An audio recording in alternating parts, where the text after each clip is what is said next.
अभी बात हो रही है कि तीसरे फेज पर आखिर इस तरह की संशय क्यों बनी हुई है। आखिर लाखों अभ्यर्थी और 87,000 पदों की जो वैकेंसी आई है, उसमें कई चीज़ें सामने आई कि बैकलॉग सीट को जोड़ने की बात हो रही थी कि TRE 1 TRE 2 के जो बचे सीट हैं उसको TRE 3 में जोड़ा जाएगा। कई कई चीज़ें हैं, जिला शिक्षा पदाधिकारी को चिट्ठी भेजा गया BPSC और शिक्षा विभाग से कि हमको रिमाइंडर दीजिए। रिमाइंड किया गया लगातार और 3-3 पत्र भेजे गए हैं कि जो है पत्र निकाला गया। उसमें एक और मामला जो सामने आ रहा था उसमें था कि जो आरक्षण को लेकर बात हो रही थी, जो 50% आरक्षण है उसके आधार पर रिजल्ट आएगा, या बिहार सरकार के दिशा निर्देश पर क्या 65% आरक्षण जो जातिगत जनगणना और उसके बाद आरक्षण की बात जो चल रही थी, क्या उसको लेकर रिजल्ट आएगा। तो रिजल्ट में संशय को लेकर कहीं आरक्षण एक विषय को लेकर भी बात हो रही है कि 50% की तरह आरक्षण आएगा, या जो रोस्टर क्लियरेंस है, जो बैकलॉग सीट है उसको लेकर। तो दो प्रमुख चीज़ों पर लगातार संशय बना हुआ है। वहीं दूसरी तरफ जो संशय की स्थिति है उसमें यह है कि क्या BPSC के अंदर से भी कहीं कुछ चल रहा है क्या BPSC के शिक्षा विभाग में जिस प्रकार से TRE 3 की परीक्षाएं हुई, पेपर लीक हुआ और पेपर लीक के बाद आपको याद होगा कि लगभग 300 लोगों की गिरफ्तारी हुई।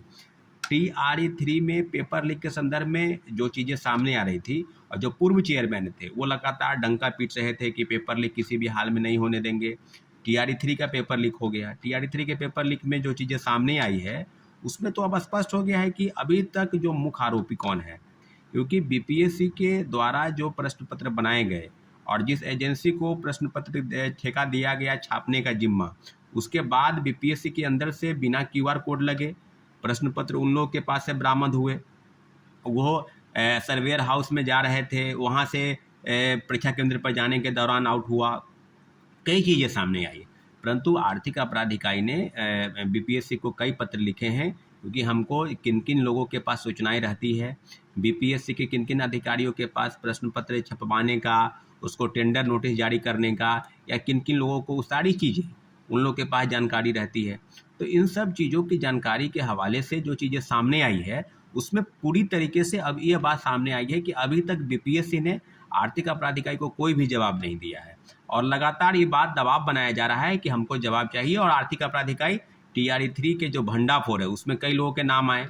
नीट पेपर लीक के कांड के जो डॉक्टर संजीव है, उनका संजीव मुखिया, उनका बेटा डॉक्टर शिव जो PMCH का छात्र रहा है, इन सारे लोगों की बड़े बड़े रैकेट जो है बिहार से झारखंड, उड़ीसा, मध्य प्रदेश, राजस्थान, दिल्ली अन्य शिक्षक बहाली में जो फर्जीवाड़ा बड़े पैमाने पर हुआ उसके जो अलग ही बात है। सीटेट वाले फर्जी तरीके से बहाल हो गए हैं, वो बात चल रही है। तो जो चीज़ें अब सामने आ रही है कि क्या डोमिसाइल सर्टिफिकेट फर्जी बनाकर बहाल हुए उनको बहाल किया जा रहा है, क्या बैकलॉग सीटों का जो आंकलन है क्या BPSC को मिला है कि नहीं मिला है, लगातार रिमाइंडर शिक्षा विभाग और BPSC की तरफ से भेजा जा रहा है।